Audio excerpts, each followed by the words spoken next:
¿Qué esconde un hombre que lo ha tenido todo?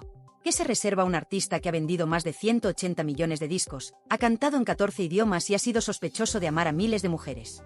¿Qué verdad silencia a alguien que sobrevivió a un accidente que le robó las piernas futbolísticas y, a cambio, le regaló voz de leyenda? Julio Iglesias cumple 81 años y, contra todo pronóstico, decide soltar las amarras, firma con Netflix, pronuncia el sí definitivo a una serie biográfica que él mismo guioniza y produce. No hay maquillaje ajeno, no hay biógrafos oportunistas, no hay periodistas husmeando entre las cortinas. Esta vez habla él, en primera persona, y ese simple gesto hace temblar las hemerotecas. Porque si Julio revela, medio siglo de rumores pueden derrumbarse como un castillo de naipes. ¿Qué va a contar que no sepamos? En Miami, los canales latinos desempolvan viejas actuaciones y repiten, como mantra, que el cantante siempre fue hermético con su vida privada. En Manila, donde Isabel Preisler es realeza absolutísima, los programas del corazón huelen sangre y especulan con que la exesposa podría tener cameo obligatorio. Y en el Caribe, en su finca dominicana, Julio mira el mar y se ríe. La ola mediática es tan previsible como las mareas. Para entender por qué este anuncio es dinamita, hay que remontarse a la noche en que el joven portero del Real Madrid B salió a celebrar la víspera de su 20º cumpleaños. Aquella carretera de Majadahonda no estaba destinada a la tragedia, pero el destino es escritor caprichoso y estampó el coche contra un muro sin pedir permiso. 6 segundos de impacto bastaron para fracturarle la espalda y cortarle el hilo de la vida que había hilvanado. Derecho por la mañana, entrenamientos por la tarde, ovaciones en los domingos de derbi. Despertó en un hospital de la calle Eloy Gonzalo, rodeado de tubos, con un pronóstico helado, paraplegia casi segura, bastón de por vida, adiós a los guantes y a las porterías. El hospital era un purgatorio de pasillos largos y ventanas que nunca se abrían. Julio aprendió a medir el tiempo por el ruido de los carritos de medicación y los pasos de los celadores. Entre ellos, uno llamado Eladio Madaleno, enfermero de mirada limpia, irrumpió en la habitación con un objeto inesperado, una guitarra barata, color miel, cuerdas ásperas que despellejaban los dedos. «Para que ejercites las manos», dijo, y dejó el instrumento sobre la sábana. Julio no sabía rasguear ni un acorde, pero la madera olía a libertad. Cada noche, mientras los demás pacientes se dormían, él deslizó los dedos entumecidos sobre las cuerdas y buscó sonidos que encajaran con los poemas que escribía en papel de enfermería. La guitarra se convirtió en fisioterapia del cuerpo y del alma. La morgue de sus sueños deportivos se transformó en sala de parto para canciones que aún no tenían nombre. Pasaron 18 meses hasta que volvió a caminar sin muletas. 18 inviernos y veranos comprimidos en un calendario de dolor, rabia y determinación suicida. El antiguo portero ya no existía. En su lugar emergía un trovador con cicatriz lumbar y un brillo nuevo en los ojos. Los médicos dijeron, milagro, y él respondió, balada. Se refugió en Peñíscola, el pueblo amurallado que lamé el Mediterráneo. Las noches allí son húmedas y salobres, ideales para la melancolía. Se subía a cualquier taburete disponible, afinaba aquella guitarra inaugural y dejaba que el eco de sus versos rebotara contra las piedras romanas. Nadie sabía que aquel chico delgado era hijo de un médico prestigioso ni que había vestido el escudo merengue. Solo sabían que su voz tenía la grieta justa para quebrarte el pecho. Con la confianza renovada, subió a un tren rumbo a Inglaterra. En el Airport Pub del condado de Kent se plantó frente a marineros borrachos y entonó versiones de Tom Jones con acento madrileño. Regresó a España con una maleta llena de partituras y la audacia de quien ha visto la muerte y le ha guiñado el ojo. Se apuntó al Festival de Benidorm con una canción escrita entre goteros, La vida sigue igual. Y ganó. El público, todavía sin saber la historia detrás, ovacionó aquella letra que proclama que, pase lo que pase, el show continúa. Los productores olieron negocio, las discográficas se disputaron su firma, los reporteros aprendieron a pronunciar Iglesias con acento global. De pronto, el chico que se levantaba a medianoche para orinar con ayuda de enfermeros estaba viajando a Las Vegas, a Buenos Aires, a Tokio. Cada ciudad sumaba una anécdota y, según los tabloides, una nueva conquista. Aquí entra la aritmética de la leyenda. Primero circularon chismes de 3.000 amantes, luego, algún cronista con sentido del absurdo elevó la cifra a 20.000. Julio se lo tomó con humor. Si fuera cierto, no tendría tiempo de cantar, respondió una vez, encogiéndose de hombros. Pero la etiqueta de seductor impenitente pegó tan fuerte como sus gorgoritos. Y un artista que vende romance no se atreve a contradecir a la fantasía, porque la fantasía factura. Él mismo lo dijo años después. No cuento números, respeto demasiado a las mujeres para convertirlas en estadística, pero tampoco voy puerta por puerta negando lo que la gente quiere creer. La frase se convirtió en escudo y espejo. Mientras la fama lo empujaba por aeropuertos y camerinos, ocurrió la llamada que cambiaría su estado civil.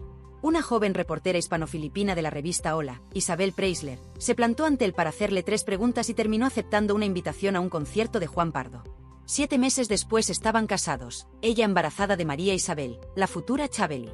Luego llegaron Julio José y Enrique Miguel, sí, el Enrique que llenaría estadios al filo del nuevo milenio. Pero el matrimonio, como una canción demasiado radiada, empezó a saturarse. Julio giraba 300 días al año, Isabel cambiaba pañales y decoraba titulares. Cuando ella llamó a la habitación del hotel y escuchó una voz femenina responder con acento argentino, supo que la melodía se había desafinado irreparablemente. Las portadas anunciaron separación, divorcio y anulación en menos de un año. Él buscó refugio en Miami, la ciudad donde el sol parece empaquetado en celofán dorado. Ella se quedó en España con los 3 niños y el aura de reina de corazones.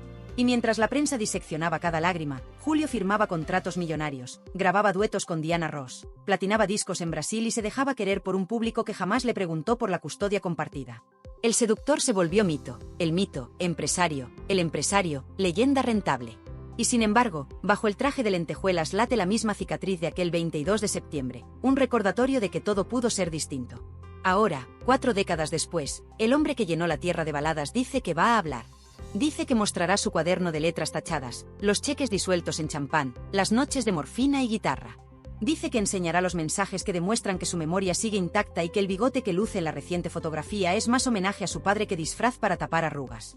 El mundo se pregunta si los episodios incluirán la batalla judicial del supuesto hijo Javier Santos, si aparecerá Miranda Rinsburger recitando sus votos tardíos, si Enrique se sentará frente a la cámara a confesar cuánto de bendición y cuánto de peso conlleva ser heredero del apellido. Todo eso vendrá. De momento, basta saber que el portero que no pudo volver a agacharse se convirtió en uno de los hombres más influyentes de la música latina. Basta recordar que un enfermero anónimo cambió la historia al regalar una guitarra de 35 pesetas. Basta con escuchar la risa de Julio mientras firma su contrato con Netflix y dice, la verdad duele, pero también libera.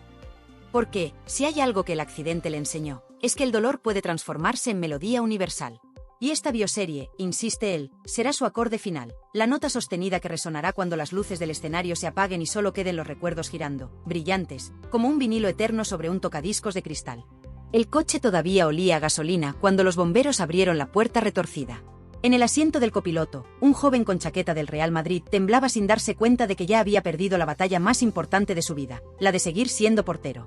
Respira, chaval, le gritó un agente, pero el aire que entraba en sus pulmones ya estaba contaminado por un destino que cambiaría la música para siempre. A la mañana siguiente, el parte médico fue cruel, fractura vertebral, riesgo de parálisis, probabilidad mínima de volver a caminar.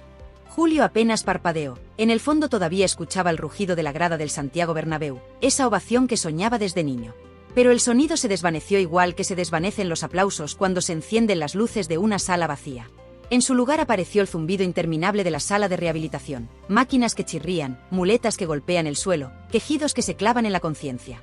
Cada mañana, una enfermera levantaba las persianas y dejaba entrar un sol insultante.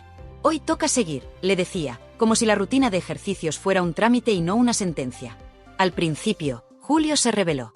Se negaba a mirar la pelota de goma que el fisioterapeuta intentaba colocar en su mano. Cerraba los ojos y trataba de recordar el olor del césped recién regado, el sonido hueco del balón al golpear los guantes. Pero la memoria, cuando duele demasiado, termina vengándose. Empezaba a mezclar voces, confundir caras, desdibujar los bordes de sus propios recuerdos. Fue cuando la desesperación rozó el delirio que apareció Eladio Madaleno con aquella guitarra de saldo. Si no quieres la pelota, prueba con esto, bromeó, y la dejó en la mesita. El primer contacto fue casi violento, la madera le raspó la yema de los dedos y las cuerdas desafinaron con un chirrido cómico. Julio soltó un insulto en voz baja. Después, con paciencia de cirujano, ajustó la clavija superior y pulsó la sexta cuerda. El sonido era pobre, pero tenía algo que el silencio no le ofrecía, posibilidad. Esa misma noche, mientras el ala de traumatología dormía, se obligó a formar el acorde de do mayor. Le costó 2 minutos colocar el anular sin que le temblara. A la tercera rasgueada, apareció un enfermo de la habitación vecina, un anciano que arrastraba la vía intravenosa como si fuera un perro cansado. «No pares», pidió, y se sentó en la silla metálica.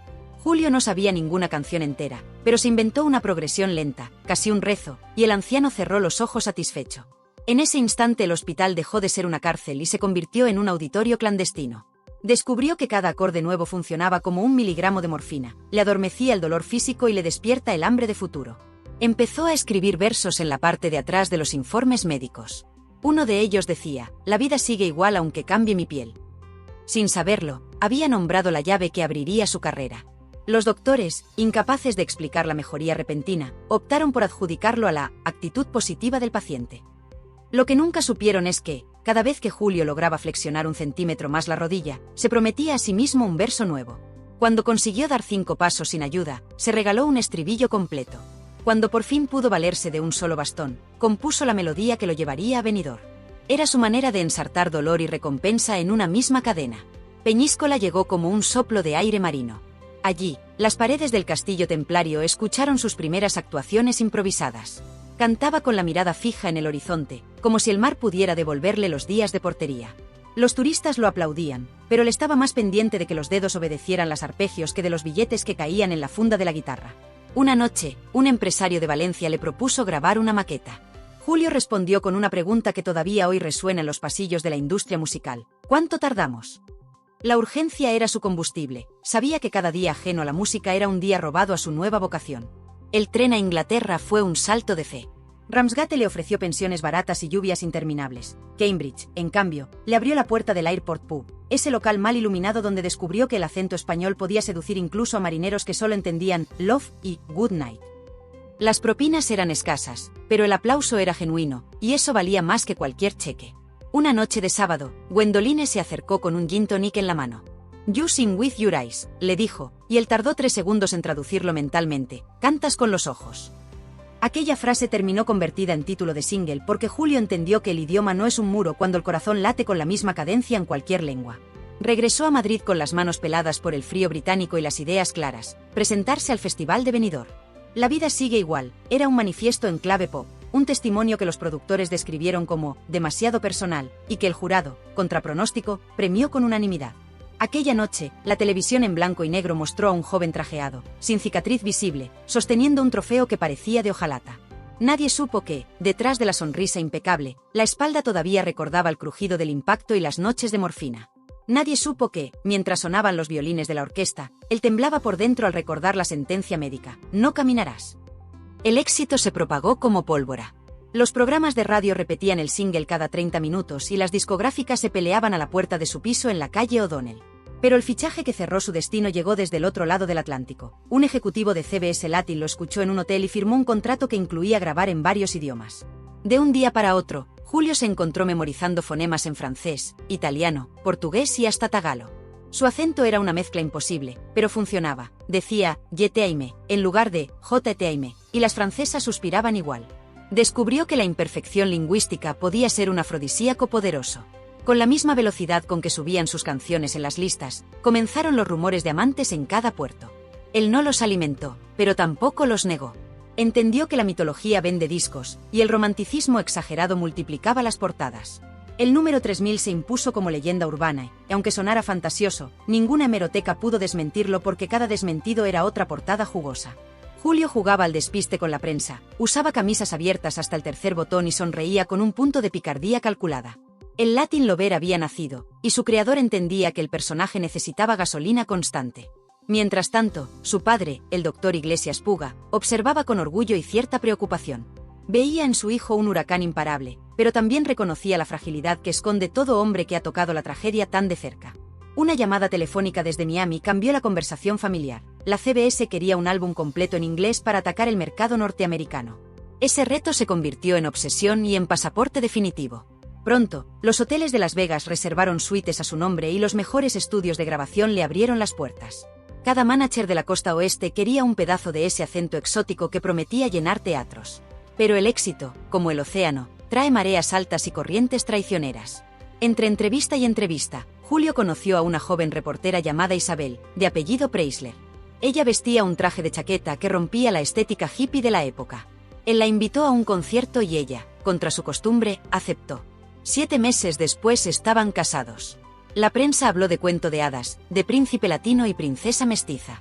Lo que ignoraban era que, para entonces, Julio ya había firmado giras de año y medio sin descanso, un calendario que convertía la vida matrimonial en un reto casi imposible. Cuando Isabel cogió el teléfono de la habitación de hotel y escuchó voz femenina al otro lado, comprendió que el cuento podía tener final agridulce.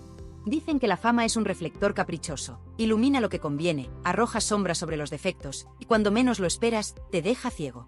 Julio descubrió ese deslumbramiento el día que Isabel Preisler, reportera novel con apellido de alta sociedad manileña, apareció en la rueda de prensa. Él venía de cantar 3 noches seguidas, llevaba la garganta áspera y la camisa todavía impregnada de colonia barata mezclada con humo de tabaco. Ella irrumpió con un cuaderno, un par de preguntas inteligentes y una mirada que cortaba el aire mejor que cualquier bisturí. Él invitó, ella aceptó. 7 meses después, enero de 1971, los titulares del Mundo Rosa amanecieron con la fotografía de una boda de cuento. El altar, las flores blancas, el traje de novia que brillaba como una luna nueva. Y, en el centro, aquel seductor público que toda España aplaudía, prometiendo fidelidad mientras la prensa contaba los minutos para el siguiente rumor. La luna de miel fue corta porque la gira apretaba. Julio creía que podía conjugar verbos imposibles, vender millones, volar de continente en continente y criar una familia que crecía incluso más rápido que sus listas de éxitos. En septiembre nació María Isabel, a quien todo el mundo llamaría Chabeli. 2 años después llegó Julio José, y en mayo de 1975 aterrizó Enrique Miguel, un bebé con mirada pícara que terminaría heredando los focos. Los pasaportes infantiles acumulaban sellos mientras el cantante enlazaba conciertos en Caracas, Buenos Aires, Los Ángeles y Manila. El amor familiar se medía en telegramas y llamadas a cobro revertido. Isabel aprendió a hacer maletas con un ojo cerrado y a organizar cumpleaños con papá al teléfono, cantando las mañanitas desde un camerino de Nebraska. La prensa elevó el idilio a categoría de telenovela, pero detrás del celofán brillaban grietas. Cada portada de revista se obtenía a costa de noches en habitaciones de hotel donde el minibar sabía a soledad. Isabel marcaba el número privado de la suite, y a veces, respondía un silencio, otras, una voz femenina con acento imposible. Los managers aseguraban que todo era malentendido, que las llamadas cruzadas, que problemas de centralita. Pero las dudas se filtraban como agua en techo viejo y terminaban goteando sobre la almohada. Isabel rindió cuentas al espejo, una madre de 3 y un marido que desaparecía antes de que la bruma del jet lag se disipara. Julio, por su parte, justificaba la ausencia con aquello de la vida del artista, un argumento que suena poético hasta que alguien cuelga el teléfono con los ojos húmedos. Los rumores crecían a la velocidad del vinilo. Se habló de 3.000 aventuras románticas, cifra que él mismo consideró exagerada, aunque no tanto como para desmentirla con contundencia. Porque, en el fondo, la leyenda del Latin Lover se había convertido en un estribillo que vendía entradas.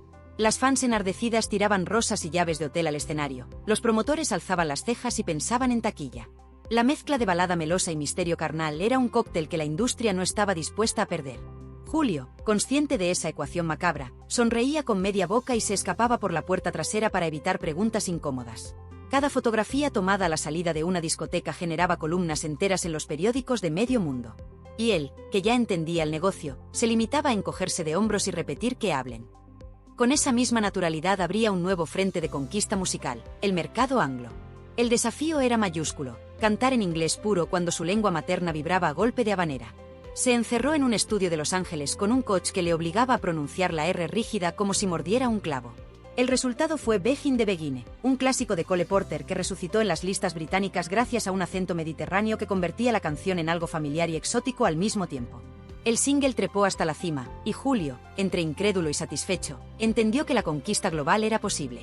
Luego vinieron duetos con Diana Ross y Willie Nelson, colaboraciones que demostraban que un madrileño podía colarse en la radio country de Texas sin pedir permiso. Todo era euforia profesional, sin embargo, el teléfono de Isabel cada vez sonaba menos. Las postales familiares empezaron a lucir forzadas, como fotografías de catálogo. Las sonrisas eran reales, pero había un leve temblor en las miradas.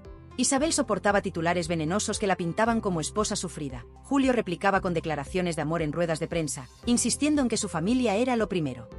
Sin embargo, lo primero, segundo y tercero seguía siendo la carretera. 300 días de avión, hoteles y camerinos. La ecuación se rompió definitivamente en 1979. Esa tarde gris de noviembre los abogados redactaron un comunicado escueto: separación amistosa, prioridades en los hijos, respeto mutuo. El divorcio se materializó un año después con la frialdad de las sentencias firmadas. Isabel se quedó en Madrid, él se mudó a una mansión en Miami, aquella ciudad que devora nostalgias con palmeras de plástico y playas de postal. En Florida las noches huelen a perfume caro y contratos millonarios. Julio compró una casa en Indian Creek, una isla privada donde los mansos venados se pasean por jardines regados con paciencia caribeña. Allí, acompañado por managers de la CBS y entrenadores vocales de acento tejano, planificó la siguiente década de su reinado. Cada disco debía superar al anterior, cada gira, batir récord de asistencia. Y en medio de esa agenda llegó la llamada de los Grammys latinos, la coronación definitiva. Subió al escenario a recoger la estatuilla dorada, agradeció con su inglés macarrónico y lanzó un guiño a cámara que desarmó a medio continente. Esa noche, al bajar del estrado, un productor veterano le susurró: «Eres el Sinatra español». La frase prendió como yesca en la prensa y a la mañana siguiente ya era apodo oficial. Pero la gloria no acalla las voces internas que preguntan por la soledad. En diciembre de 1990, el azar apostó sus cartas en el aeropuerto de Yakarta. Julio esperaba la recogida de equipaje cuando una joven holandesa, Miranda Rinsburger, pasó a su lado con paso tímido. 25 años, secretaria y modelo ocasional, sonrisa discreta. Él la invitó a un concierto esa misma noche. Ella dudó, pero la curiosidad venció a la prudencia. Después del show, Julio subió la apuesta: ven conmigo a Kuala Lumpur, Singapur y Tokio. Miranda miró el cielo, contó aviones en la pista e hizo la maleta más atrevida de su vida. Esa decisión improvisada inauguró una relación que ya dura más de 3 décadas. Miami, otra vez, se convirtió en escenario de convivencia. Miranda se mudó a Indian Creek. Los hijos mayores recibieron a la madrastra con cortesía protocolaria. Nadie imaginaba que la holandesa de habla suave terminaría siendo el ancla del artista. Para Julio, Miranda era calma después del huracán. Con ella, las giras se organizaron mejor, las etapas de estudio se espaciaron y la mansión se llenó de risas infantiles nuevas. Miguel Alejandro, Rodrigo, las gemelas Victoria y Cristina, y finalmente Guillermo. 5 hijos que crecieron con una rutina diferente, colegios privados, idiomas múltiples y una fama heredada que el cantante intentó suavizar. Entretanto, el Latin Lover envejecía con elegancia, pero la leyenda de los 3000 romances ya era parte inseparable del personaje. Julio empezó a ironizar con los números: si han pasado de 3000 a 20000, pronto dirán que conquisté la luna. Ese sarcasmo funcionaba como cortafuegos contra preguntas incómodas. Porque, al fin, la melancolía convence tanto como el escándalo. Y él, maestro absoluto de las baladas, entendía que cada susurro morboso vendía un par de boletos más. La línea entre la vida y la escena se volvió tan fina que ni los amigos distinguían cuando hablaba el hombre y cuando el mito. Aquel divorcio con Preisler quedó como cicatriz elegante, una anécdota empaquetada en crónicas glam. Sin embargo, la sombra de aquella ruptura siguió latiendo en canciones como Me olvidé de vivir, que adquirieron otro significado para quienes conocían la historia. Isabel, ahora convertida en figura mediática con títulos nobiliarios de papel cuché, evitaba hablar mal del exmarido. Él, en reciprocidad, la citaba en entrevistas como una gran mujer y madre ejemplar. El público, hambriento de drama, tenía que conformarse con leer entre líneas. Cada paso, un acontecimiento; cada silencio, motivo de rumor. Y aún así, las madrugadas de hotel seguían recordándole el olor del hospital, la madera de aquella guitarra barata. De vez en cuando, pedía que le subieran una al cuarto, se sentaba en la terraza y dejaba que los dedos recordaran aquella progresión torpe de do mayor. La vida, pensaba, sigue igual pero nunca igual, muta, se disfraza, te pone a prueba. Y si algo aprendió en el instante en que el coche chocó contra el asfalto fue que ningún éxito, por estratosférico que sea, asegura la plenitud. Enrique, mientras tanto, crecía y escuchaba a su padre desde la puerta entreabierta del estudio. Un niño que heredaría las luces y las sombras de una dinastía musical, sin sospechar que algún día pelearía con su propio apellido. Julio observaba a ese chaval y presentía un relevo inevitable. Y tal vez por eso, cuando los rumores de un hijo no reconocido tocaron la puerta, sintió el temblor que ningún terremoto mediático le había provocado. Pero esa historia aún estaba en borrador. Por ahora, el foco seguía en la imagen del crooner impecable que, después de perder la portería, se convirtió en dueño absoluto del escenario mundial. Su voz acariciaba la nostalgia, y al mismo tiempo, recordaba que el dolor puede transformarse en un himno que el planeta entero tararea sin saber de qué herida nació. Allí, en aquella mansión de fachada blanca, Julio Iglesias instaló su cuartel general a principios de los años 80, cuando Miami era un cóctel de sol abrasador, ritmos latinos y dinero fácil que corría por los pasillos de los hoteles de lujo.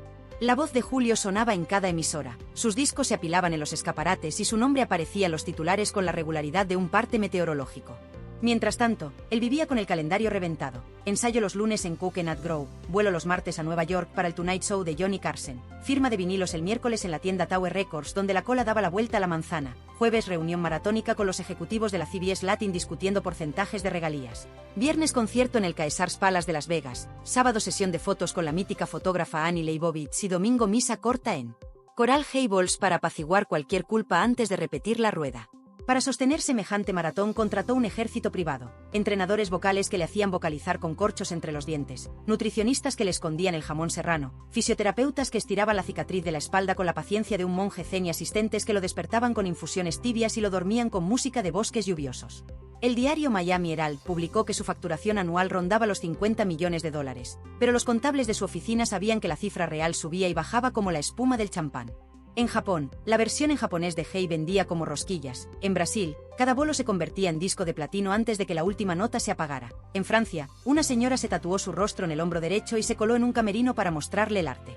Él se reía, autografiaba cualquier superficie y mantenía el traje impecable aunque sudara océanos bajo los focos. La popularidad extrema funciona como imán para lo insólito. Un jeque de Dubái fletó su avión privado 3 veces solo para convencerlo de cantar 1 hora durante su cumpleaños. Una baronesa alemana ofreció un Rolls-Royce color champán a cambio de que asistiera a la inauguración de su galería. Un productor argentino quiso pagarle en caballos pura sangre por una actuación en Córdoba.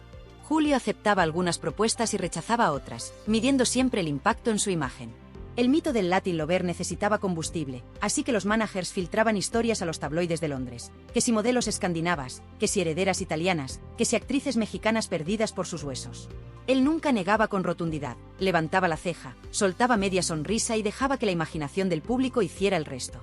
De pronto la realidad se volvió más dura que cualquier rumor de alcoba. El 1 de diciembre de 1981, su padre, el doctor Iglesias Puga, fue secuestrado en Madrid por un comando de la banda terrorista ETA. Julio estaba listo para salir al escenario del Madison Square Garden cuando recibió la noticia. El corazón le cayó al estómago, pero no canceló el show.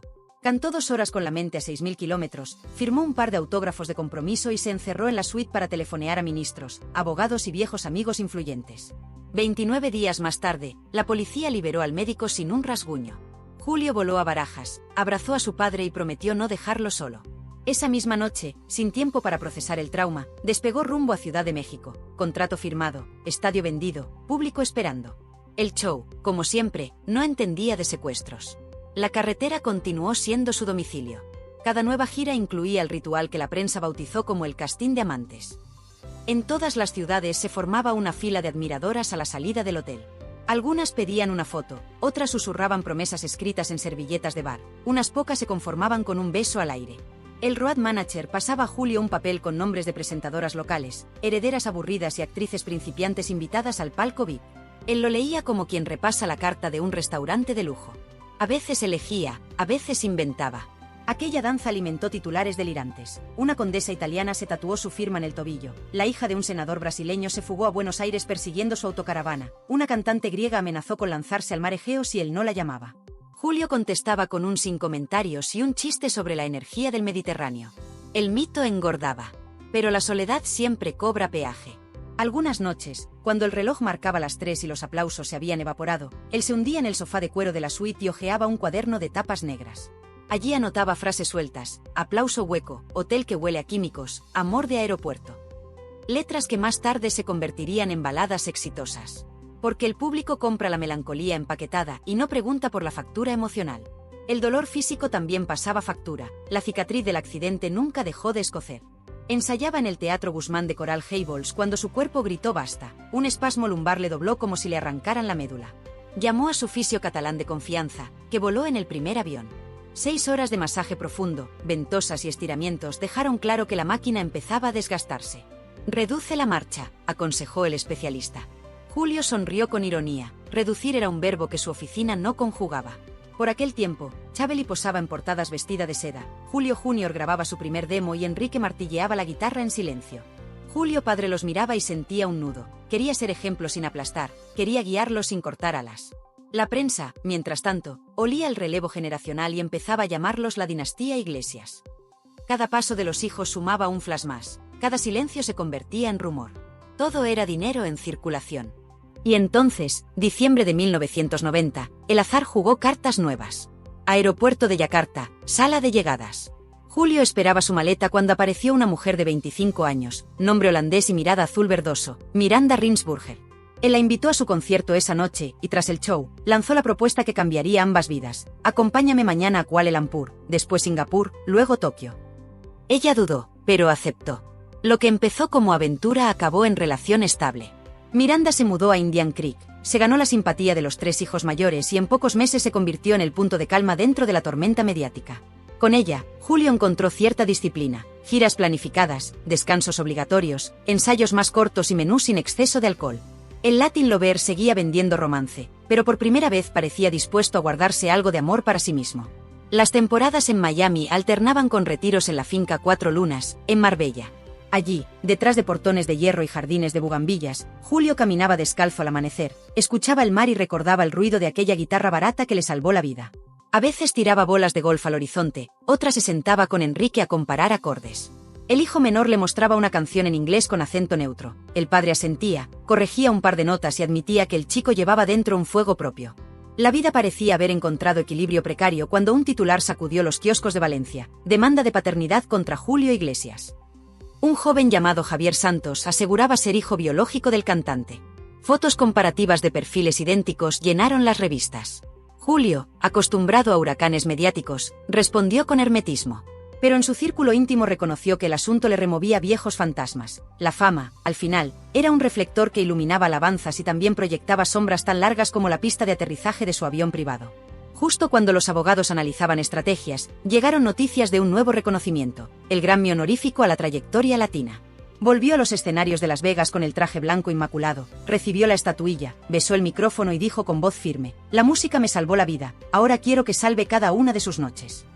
El público estalló en aplausos, las pantallas gigantes enfocaron sus ojos rasgados por las luces, y en un rincón del backstage, Miranda sonrió con discreción.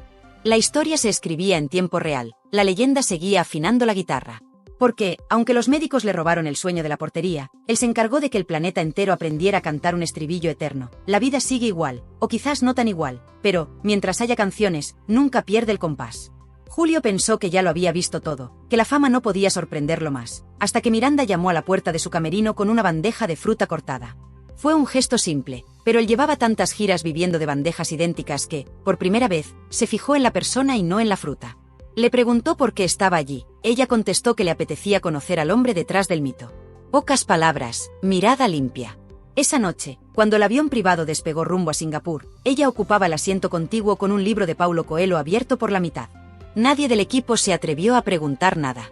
En el silencio perfumado de la cabina, Julio descubrió que el ruido del motor servía de cómplice perfecto para las confesiones que nunca había hecho. Habló de la espalda, de la guitarra barata, del miedo a quedarse sin voz. Miranda escuchó sin interrumpir, solo asentía de cuando en cuando como si puntuara la historia con comas invisibles.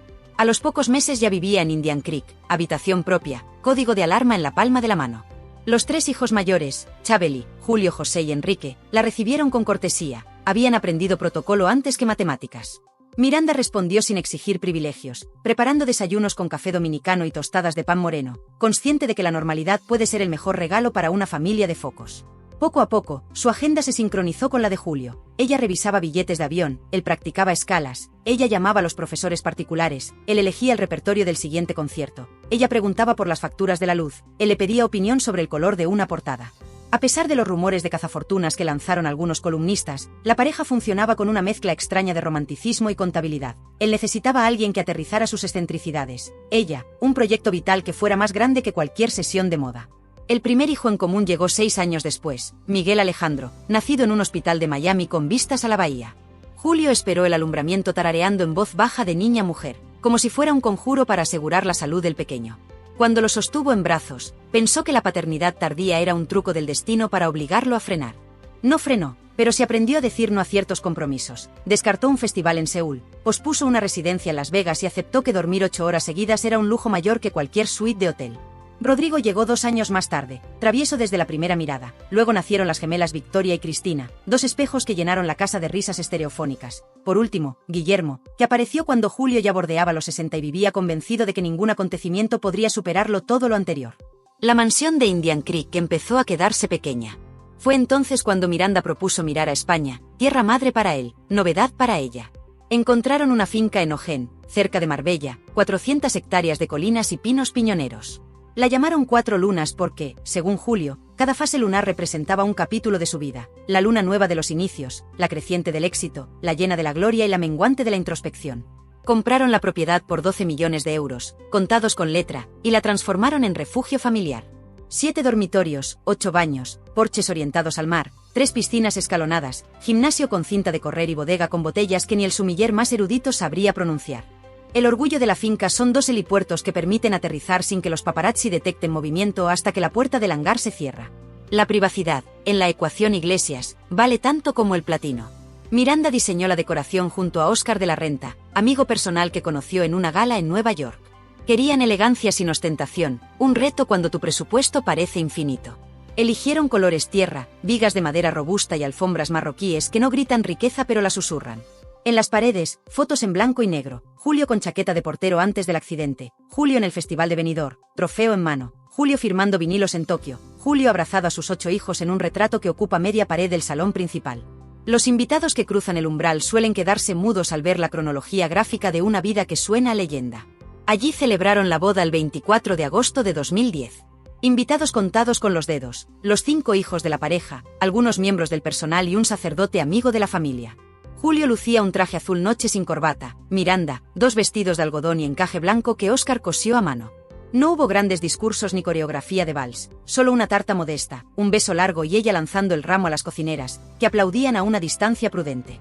Cuando cayó la noche encendieron farolillos de papel y una orquesta de cuerda interpretó La vida sigue igual. Julio, emocionado, levantó su copa y brindó por el accidente que le había robado el fútbol, porque sin aquella desgracia, dijo, jamás habría aprendido a cantar ni amar con tanta intensidad. La rutina desde entonces se volvió binacional. Miranda vive la mayor parte del año en Indian Creek con los más pequeños. Julio pasa semanas largas en República Dominicana, donde compró un terreno frente a la playa a los alrededores de Punta Cana. Le gusta desayunar mango recién cortado y caminar descalzo sobre la arena para reforzar la musculatura de la espalda. Cada 2 semanas, el avión privado Falcón 2000 corta las nubes entre Miami y Santo Domingo. A bordo viajan él, su guitarra acústica de abeto alemán y un cuaderno Moleskine con renglones donde apunta ideas, títulos como Nostalgia sin prisa o Balada para la mujer cíclica. A Miranda no le preocupa la distancia, ha comprobado que el espacio físico alimenta la inspiración del marido y preserva la armonía de la familia. Cuando él regresa, la casa estalla en barullo, Rodrigo pide lecciones de piano, Victoria insiste en que su padre abra una cuenta en Instagram para mostrar la finca, Guillermo corre por los pasillos imitando batería imaginaria, y Julio se deja querer, convencido de que la felicidad es un equilibrio matemático entre presencia y ausencia. 4 lunas se llena cada verano. Los hijos mayores vuelan desde Estados Unidos y España con sus propias familias. El sonido de acentos mezclados crea una música nueva. Chabeli organiza barbacoas, Enrique trae maquetas inéditas y pide opinión al patriarca, Julio Junio recita chistes que aprendió en reality shows, Miguel discute sobre criptomonedas y Rodrigo practica trucos de magia con cartas españolas. Las gemelas se han desenganchado de la moda para estudiar fotografía y retratan todo, la piscina iluminada, los caballos en el picadero, en la sobremesa, Miranda se acerca y le susurra al oído, sin esa guitarra, nada de esto existiría. Él asiente, acaricia las cuerdas y siente que el círculo se cierra. Los medios, hambrientos de titulares, a veces especulan con crisis matrimoniales, hablan de distancia, citan fuentes anónimas. Miranda sonríe cuando lee esas notas y las guarda en una carpeta que titula Ficción. Por su parte, Julio utiliza las desmentidas como excusa para subir a redes sociales una fotografía reciente, bigote homenaje a su padre, camisa de lino y frase lapidaria, el amor se cuida viviendo y dejando vivir. Los seguidores, millones escritos con todas sus letras, reaccionan con emoticonos de corazones y mensajes de apoyo. El imperio inmobiliario del cantante se extiende discretamente, un apartamento en Nueva York con vistas al río Hudson, un dúplex en Punta del Este, participación en hoteles boutique de Cancún y una villa minimalista en las afueras de Miami Beach cedida a Enrique para que componga. Sin embargo, la joya de la corona sigue siendo 4 lunas. La finca no está en venta, pero los agentes de Sotheby's visitan de vez en cuando con clientes dispuestos a desembolsar cifras obscenas. Julio los atiende con cortesía, ofrece vino de la bodega y termina la visita apuntando al horizonte. ¿Ve aquel trozo de costa? Allí escribí una canción que cambió mi vida. ¿Cómo pones precio a eso? Los compradores entienden la metáfora y se marchan. A primera vista, el puzzle parece completo, pero la demanda de paternidad de Javier Santos persiste como una pieza fuera de lugar. El abogado Fernando Osuna advierte, no puede haber justicia sin ciencia. Javier, hijo no reconocido, insiste en que el 99,9% de coincidencia genética no miente. Julio guarda silencio público, consulta con su equipo y prepara documentos. En la intimidad, reconoce que el asunto duele, que cada línea de ADN cuestiona la narrativa familiar. Pero también sabe que la vida, en su caos, entregará una resolución y él la afrontará con la misma entereza con que cantó aquella primera canción en Benidorm. En 4 lunas, una noche serena, el cantante sube a la azotea, observa la Vía Láctea y rasguea un acorde menor. Piensa en todo lo vivido, el portero que no pudo ser, el seductor que la prensa fabricó, el padre que intenta no fallar, el hombre que todavía escribe versos con tinta violeta.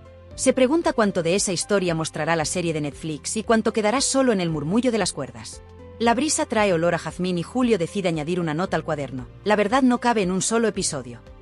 Dobla la página, suspira y desciende la escalera dispuesto a madrugar. Mañana llega otro vuelo, otra entrevista, otro aplauso. Y mientras haya aplausos, las luces seguirán encendidas. El sol cae en 4 lunas como una moneda de oro viejo y todo se tiñe de naranja y púrpura. Julio Iglesias camina despacio por el corredor de piedra, se detiene junto a la baranda y contempla las 50 hectáreas de viñedos que alguien plantó siguiendo la curvatura exacta del terreno. Huele a tierra húmeda, a jazmín, a verano que agoniza sin prisa.